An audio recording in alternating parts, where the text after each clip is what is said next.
नमस्कार दोस्तों, इंग्लिश वाले गुरुजी चैनल में आपका फिर स्वागत है। मैं देवी सिंह शेखावत आपके लिए लेके आऊँ इंग्लिश की बेसिक क्लासेस। हम पढ़ रहे हैं सेंटेंस के बारे में। पिछली क्लासेस में हमने सेंटेंस के बारे में जाना और अभी भी अपना सेंटेंस ही पार्ट चल रहा है। सेंटेंस में हमने जाना कि सब्जेक्ट क्या होता है और सब्जेक्ट के बाद में हमने जाना कि प्रेडिकेट क्या होता है। प्रेडिकेट में पिछली क्लास में हमने डिटेल से जाना प्रेडिकेट में क्या होना जरूरी है। प्रेडिकेट में वर्ब का होना जरूरी है और वर्ब दो प्रकार से सेंटेंस बनाती है। एक तो होती है बीइंग वर्ब और दूसरी होती है डूइंग वर्ब। बीइंग वर्ब का मतलब होता है होना और डूइंग का मतलब करना। बीइंग वर्ब वो होती है जिसमें स्थिति होती है, यानी उसमें ये डूइंग वर्ब कम यूज नहीं यूज की जाती, ठीक है। और जो डूइंग वर्ब होती है वो होती है मेन वर्ब। क्या होती है? मेन वर्ब, यानी जिसमें ना का प्रयोग होता है, वो जैसे करना, खाना, पीना, हंसना, ये सब डूइंग है। और जिसमें is, are and was verb का प्रयोग किया जाता है वो होती है बीइंग वर्ब। आज हम बात करेंगे कि फिर हमने डिवाइड किया कि वर्ब के प्रकार कितने होते हैं। वर्ब के प्रकार को डिवाइड करने के लिए हमने दो भागों में इसको विभक्त किया था, डिवाइड किया था फिर से। और वो थी मेन वर्ब और ऑक्सिलरी वर्ब। मेन वर्ब होती है मुख्य क्रिया, ऑक्सिलरी वर्ब होती है सहायक क्रिया या हेल्पिंग वर्ब भी कहते हैं इसको। ये क्या करती है? मेन वर्ब को हेल्प करती है और मेन वर्ब के साथ लगती है, उससे पहले लगती है, इसलिए इसको हेल्पिंग वर्ब कहते हैं। और हमने फिर हेल्पिंग वर्ब को डिवाइड किया ऑक्सिलरी वर्ब को कि कितनी होती है। ये 24 होती है और 24 को हमने तीन पार्ट में डिवाइड किया कि इसमें 24 कैसे कैसे होती है। तो हमने फर्स्ट पार्ट बनाया था प्रिंसिपल वर्ब, उसमें 11 वर्ब थी, 11 वर्ब थी, जो किससे बिलोंग करती है? वो करती है टेंस से, यानी टेंस में जो हेल्पिंग वर्ब लगती है और उनको क्या कहते हैं हम? प्रिंसिपल वर्ब कहते हैं। दूसरी थी मॉडल्स वर्ब। मॉडल्स किसको कहते हैं? जिसमें 10 होते हैं। मॉडल आपने पढ़े हैं पिछली क्लासेस में। तो मॉडल कितने होते हैं? 10 होते हैं। तो 11, 10, 21 और फिर तीसरा वर्ब था सेमी मॉडल। तीसरी सेमी मॉडल ऑक्सिलरी वर्ब थी, उसको हमने फिर इसमें तीन मॉडल्स वर्ब होती हैं और इनको सेमी मॉडल कहते हैं। तो ये टोटल हो जाती है 24। अब हम बात करेंगे मेन वर्ब, यानी मेन वर्ब सबसे इंपॉर्टेंट है। मेन वर्ब क्या होती है? डूइंग वर्ब भी मेन वर्ब होती है। एक वर्ब अपने आप को कितने रूपों में एक वर्ब अपने आप को कितने रूपों में ढालती है, यानी उसी वर्ब को हम कभी क्या कहेंगे, कभी क्या कहेंगे, कभी क्या कहेंगे। यानी उस वर्ब को, जैसे मैं एग्जांपल, मैं आपके सामने एक इंसान हूं, अभी मैं क्या कर रहा हूं? पढ़ा रहा हूं, यानी वही हूं तो इंसान, लेकिन क्या कर रहा हूं? पढ़ा रहा हूं। तो मैं टीचर बन गया, ठीक है। अगर मैं मंदिर में जाऊंगा तो फिर क्या बन गया? मैं वही इंसान हूं, बन क्या गया? पुजारी। क्या बन गया? पुजारी या भक्त बन गया। और अगर मैं कहीं पे, मान लीजिए कहीं पे मैंने कोई गोलीबारी कर दी तो मैं क्या बन गया? टेररिस्ट। क्या बन गया? टेररिस्ट। यानी हर जगह अलग अलग रूप हो गया। या मैं सेना में भर्ती हो गया तो मैं क्या बन गया? सोल्जर। पुलिस में भर्ती हो गया तो पुलिस। एक ही रूप है, लेकिन कहां पे क्या बन जाता है इंसान। या वो इसी प्रकार जो वर्ब होती है वो एक ही होती है, लेकिन वो अपने सेंटेंस में कहां लगती है, फिर उसको क्या बोलते हैं, उस वर्ब को वो कौन से रूप में कौन सी वर्ब बन जाती है। ये आज मैं समझाने की कोशिश करूंगा आपको, ठीक है। तो आपका कॉन्सेप्ट समझ में आना चाहिए, यानी वर्ब के प्रकार। ये मेन वर्ब, ये बहुत इंपॉर्टेंट है। तो हम बिना टाइम वेस्ट किए स्टार्ट करते हैं मेन वर्ब। सबसे पहले हम जानेंगे कि वर्ब का जन्म कैसे होता है। क्या जानेंगे? वर्ब का ओरिजिन। पहले वर्ब के ओरिजिन के बारे में तो जानना जरूरी है। वर्ब का ओरिजिन। वर्ब का ओरिजिन यानी वर्ब का उद्गम, जन्म कैसे होता है। जैसे सब्जेक्ट का जन्म हुआ था ना, सब्जेक्ट किस में जन्म लेता है? एक वचन में लेता है या बहुवचन, यानी सिंगुलर या प्लूरल। तो सब्जेक्ट हमेशा किस में जन्म लेता है? किसमें लेता है? सिंगुलर में। यानी एप्पल बुक पढ़ते हो तो APPLE, BOOK, CAT, DOG, ये ऐसे पढ़ते हैं आप। ऐसे तो लोग APPLES, BOOKS, CATS ना, कभी नहीं पढ़े ना। ये तो बाद में बनाते हैं, हमें जरूरत पड़ती है तो, यानी वो जरूरत पड़ती है तो ही बनाते हैं। यहाँ पे हम ऐसे ही वर्ब का भी जन्म होता है। वर्ब हमेशा किस में जन्म लेती है? हमेशा सिंगुलर में, सॉरी प्लूरल में जन्म लेती है। किस में लेती है? प्लूरल में। सब्जेक्ट सिंगुलर में लेता है और वर्ब हमेशा किस में जन्म लेती है? प्लूरल में, बहुवचन में। किसमें?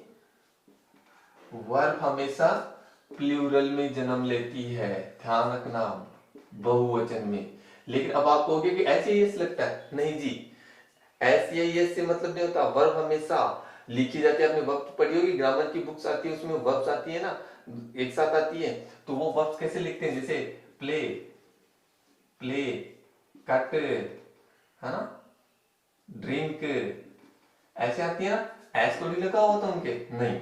यानी ये वर्ब हमेशा क्या कहलाती है? प्लूरल। क्या कहलाती है? प्लूरल। ये सब वर्ब हमेशा क्या कहलाती है? Plural verb. यानी ये हमेशा किस में जन्म लेती है? और एस लगते ही इनके क्या हो जाता है? ये सिंगुलर बन जाती है, यानी सब्जेक्ट की हमेशा उल्टी होती है। और ये हमेशा सब्जेक्ट अगर सिंगुलर होगा तो वर्ब भी सिंगुलर होगी, सब्जेक्ट अगर प्लूरल होगा तो वर्ब भी प्लूरल लगेगी। समझ गए मेरी बात को? यानी सब्जेक्ट के अनुसार ही चलेगी ये वर्ब। अगर सब्जेक्ट सिंगुलर है किसी सेंटेंस में तो हमेशा वो क्या होगी? सिंगुलर होगी वर्ब। सब्जेक्ट प्लूरल है तो ये हमेशा प्लूरल लगेगी। ठीक है, ये समझ में आ गया ना? तो वर्ब का जन्म किस में होता है? प्लूरल में। कोई भी बताए और एग्जाम्पल देना हो तो क्या होता है? वर्ब की किताब होती है, जो बुक्स होती है, जो ग्रामर बुक होती है, उसमें वर्ब्स आती है, करीबन 300 या 200 आती है। तो उनके फर्स्ट फॉर्म होती है वो हमेशा किस में होती है? देख लेना, बिना एस या यस के होगी तो वो हमेशा प्लूरल होती है। ठीक है, ये समझ में आ गया ना आपको? चलिए आगे स्टार्ट करते हैं।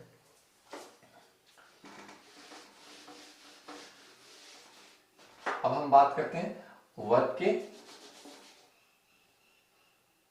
Types of verb. Man verb के बारे में बात कर रहे हैं ना। तो मैन वर्ब को हम डिवाइड कर लेंगे 3 पार्ट में।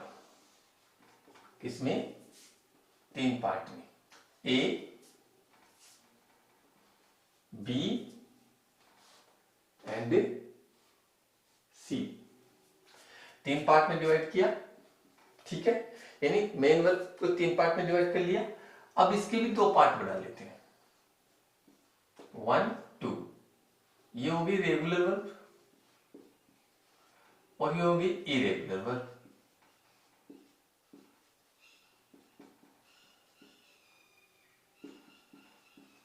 कुछ समझ में आया? Regular, irregular. अब देखिए दूसरा, इसको भी हम कितने पार्ट में डिवाइड करेंगे?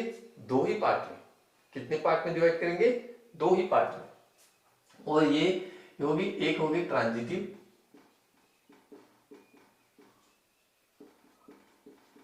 और दूसरी होगी इंट्रांजिटिव।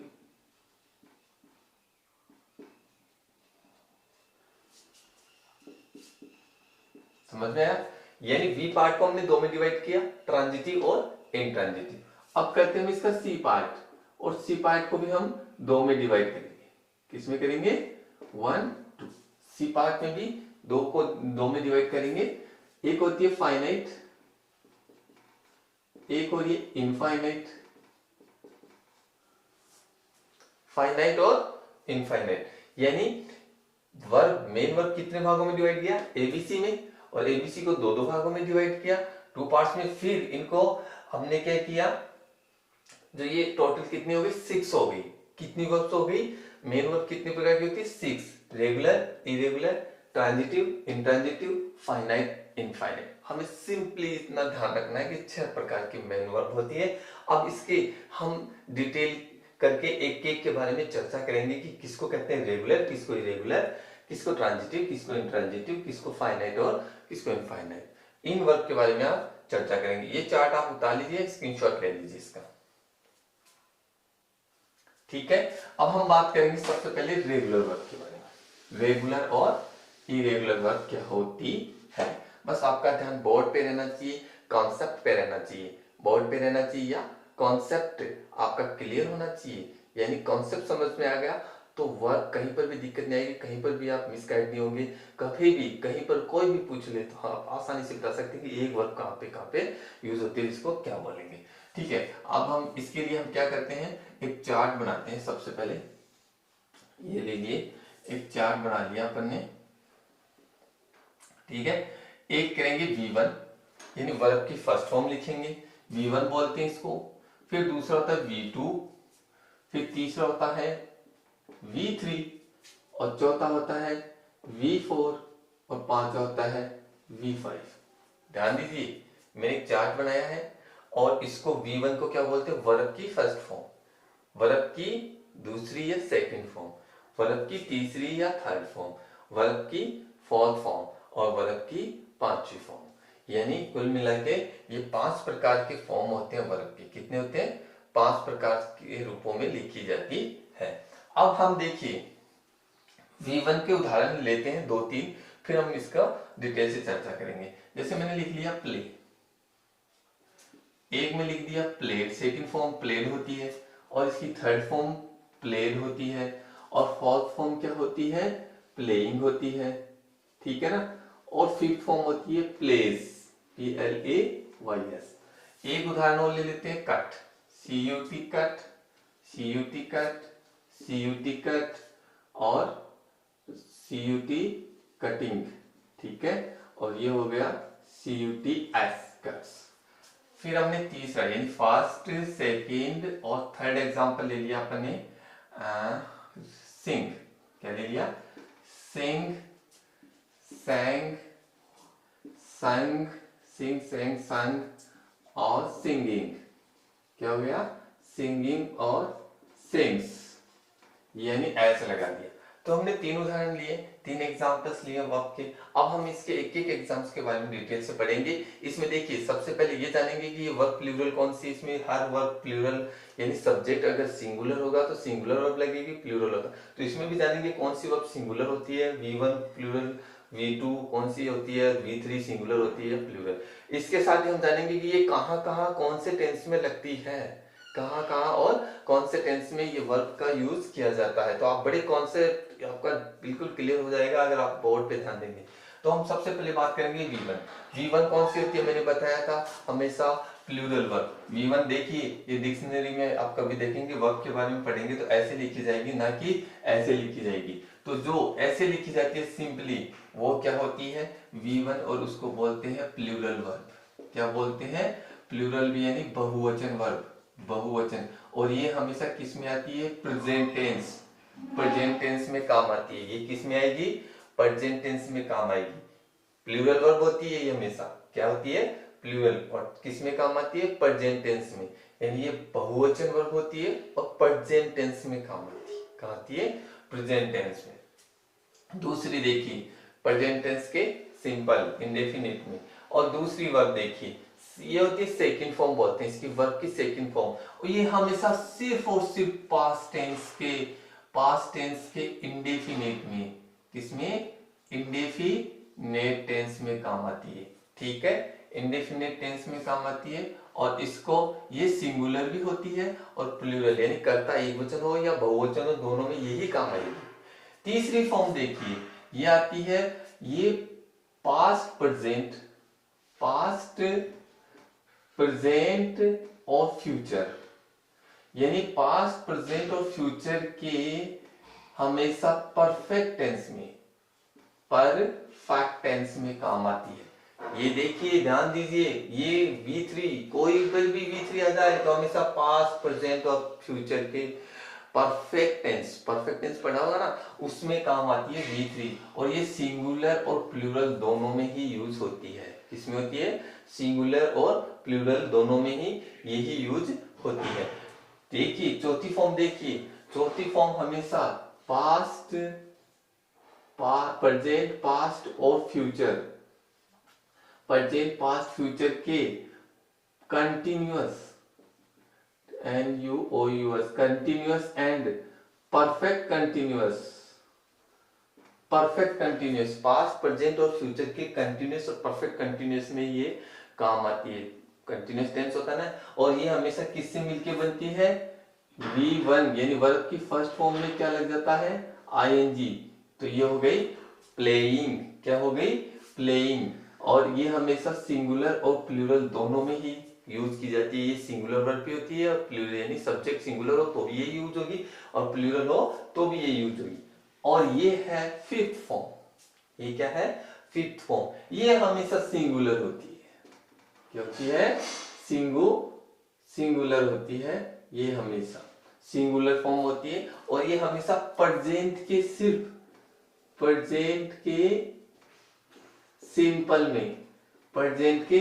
सिंपल में यानी इंडेफिनिट के सिंपल में काम आएगी, इंडेफिनिट के सिंपल टेंस में ही काम आएगी। यानी ये दो वर्ब है ना, ये प्रेजेंट के सिंपल में आती है जब कर्ता क्या हो, बहुवचन हो, और इसमें जब सब्जेक्ट या कर्ता क्या हो, सिंगुलर हो, एक वचन हो, तब ये काम आती है। तो समझ में आ गया क्या हो गई? यानी अब पहले ये तीनों वर्ब क्या हो गई? ये तीनों वर्ब क्या हो गई? एक वचन प्रेजेंट की। ये तीनों वर्ब क्या हो गई? पास्ट की, इंडेफिनिट की V2, है ना। और ये सिंगुलर प्लूरल दोनों होती है। ये भी सिंगुलर V3 हमेशा सिंगुलर प्लूरल दोनों होती है, लेकिन ये प्रेजेंट, पास्ट और फ्यूचर के परफेक्ट टेंस में काम आती है।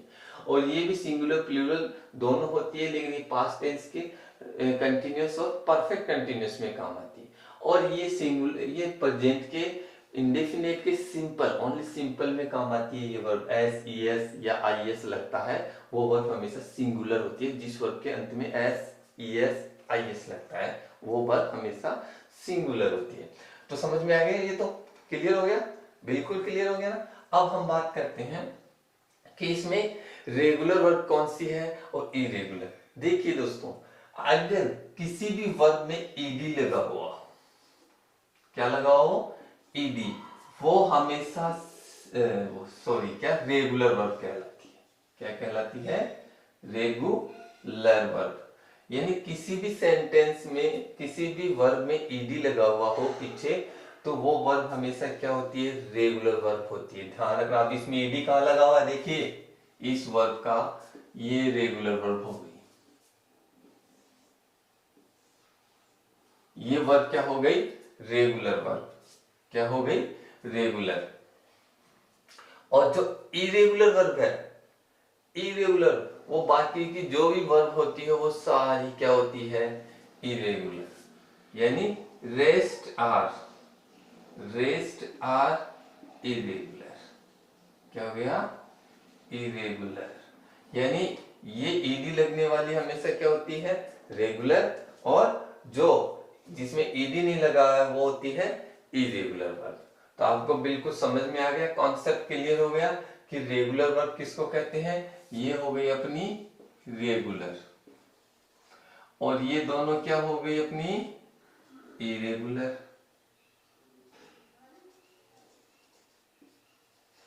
कोई दिक्कत? रेगुलर और इरेगुलर दोनों वर्ब हो गई है, रेगुलर और इरेगुलर। यानी मैंने आज आपको जो मेन वर्ब का जो ए पार्ट है उसमें रेगुलर और इरेगुलर वर्ब थी वो समझा दी है।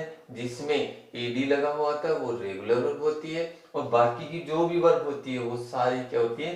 जिसमें देखिए तीनों रूप चेंज हो जाते हैं या दो रूप चेंज हो जाते हैं। इसमें देखिए ये सेम है, ईडी यानी ईडी नहीं लगा हुआ है, वो सारी वर्ब क्या होती है? रेगुलर। और जिसमें ईडी लगा हुआ है, ईडी लगा हुआ रेगुलर, और जिसमें ईडी नहीं लगा हुआ है वो सारी वर्ब्स क्या कहलाती है? इरेगुलर वर्ब कहलाती है। आज के वीडियो में इतना ही। अगर मेरा वीडियो आपको पसंद आया और अगर मेरा वीडियो आपको समझ में आ रहा है तो प्लीज मेरी वीडियो को आगे से आगे शेयर करें, क्योंकि ये वर्ब की कहीं पर भी आपको इतनी जानकारी नहीं मिलेगी कि वर्ब क्या होती है। आपने सिर्फ इतना ही पढ़ा होगा पहले। तो आपसे निवेदन है, इस वीडियो को लाइक करें और जितना हो सके अपने दोस्तों को सब्सक्राइब करें, ताकि मेरा वीडियो टाइम टू टाइम आपको मिलता रहे। ठीक है, आज की वीडियो में इतना ही। फिर मिलते हैं नेक्स्ट वीडियो में नेक्स्ट वर्क के साथ।